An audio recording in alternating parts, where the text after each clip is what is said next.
ramené 28 titulaires. Donc aujourd'hui, c'est sûr, on perd Koulibaly, mais il y en a d'autres qui sont là. Et on a des joueurs qui peuvent remplacer Koulibaly dans cet effectif, surtout que c'est des joueurs qui ont appris avec lui. Et je pense qu'aujourd'hui, c'est sûr qu'on aimerait qu'il soit là, mais malheureusement, ce n'est pas le cas. Maintenant, on va faire avec et demain, on verra qui sera avec la paire qui sera dans ce match. Le sélectionneur national a également donné des nouvelles de Lamine Camara, blessé à la cheville face au Bénin.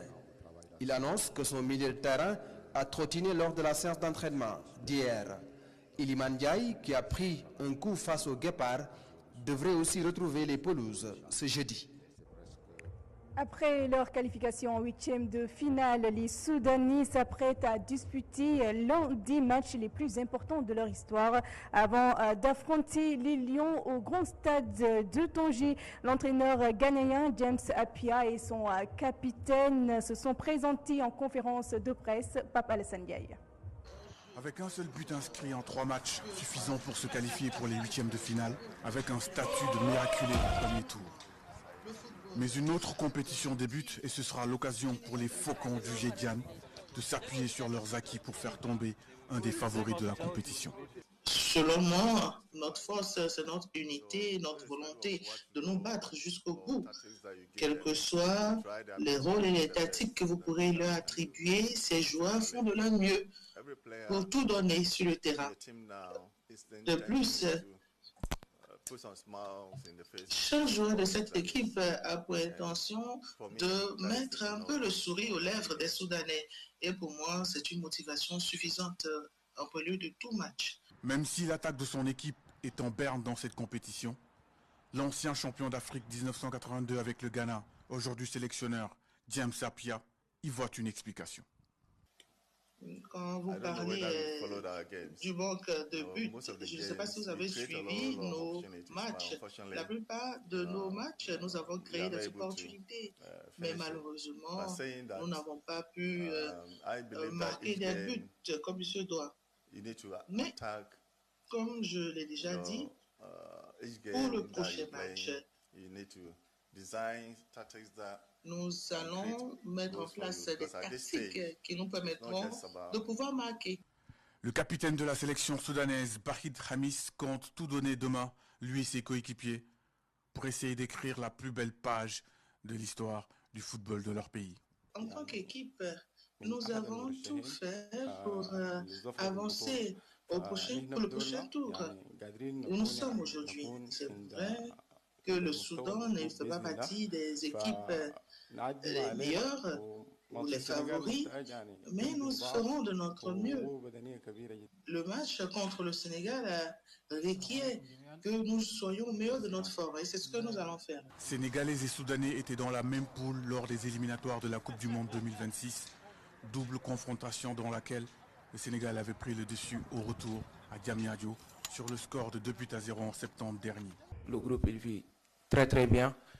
Posture intelligente et exemplaire du Crépin Diatta en conférence de presse de veille de match. L'intelligence d'un joueur avec une vision et approche pointue des évolutions tactiques de son équipe, adossée à des mouvements collectifs qui font du Sénégal une puissance offensive impressionnante.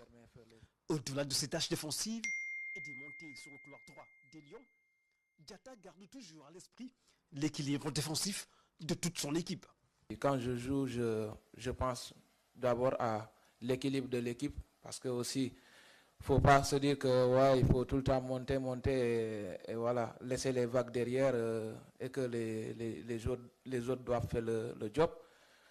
Parce que si tu regardes notre composition aussi, souvent moi de mon côté, j'ai un joueur qui est souvent sur la ligne et je ne vais pas aussi aller le trouver là-bas et essayer de faire des dédoublements. Moi, je le fais quand je sens que le football le demande.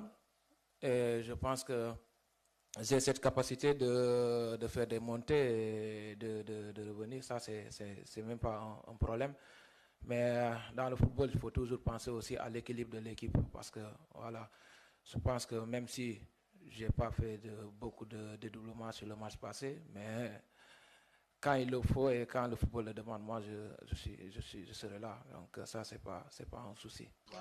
Côté soudanais, une séquence émotionnelle a plongé la salle de conférence de presse dans un triste silence.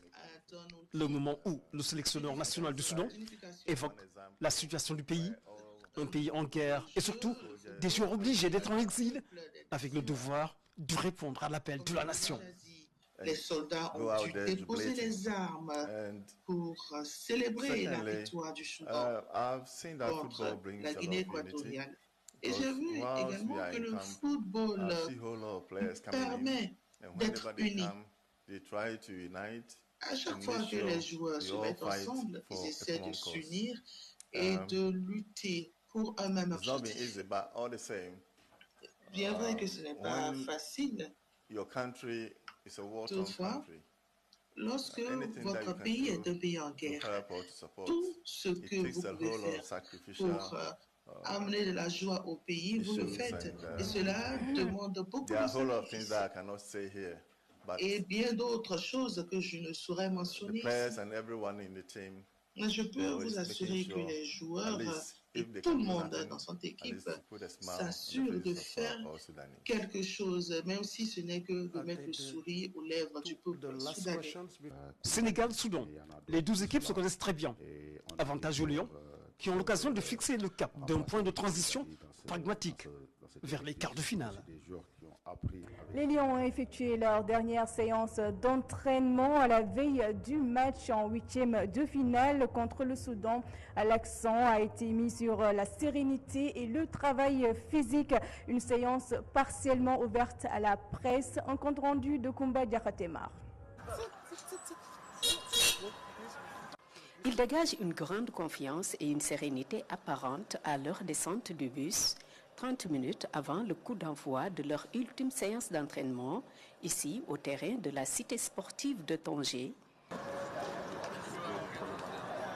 Ce dernier galop intervient à la veille de leur 8e de finale cruciale contre le Soudan. Le sélectionneur peut compter sur un groupe au complet. Lamine Camara et Iliman Ndiaye, un temps incertain suite à des pépins physiques, ont finalement pris part à la séance collective. Kalidou Koulibaly, bien que suspendu pour cette confrontation, après avoir écopé d'un carton rouge au match précédent, était également présent sur la pelouse pour accompagner ses coéquipiers.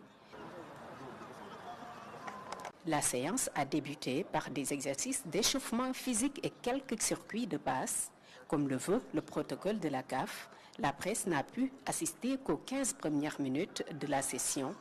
La suite, consacrée aux ajustements tactiques confidentiels, s'est déroulée à huis clos, loin des caméras.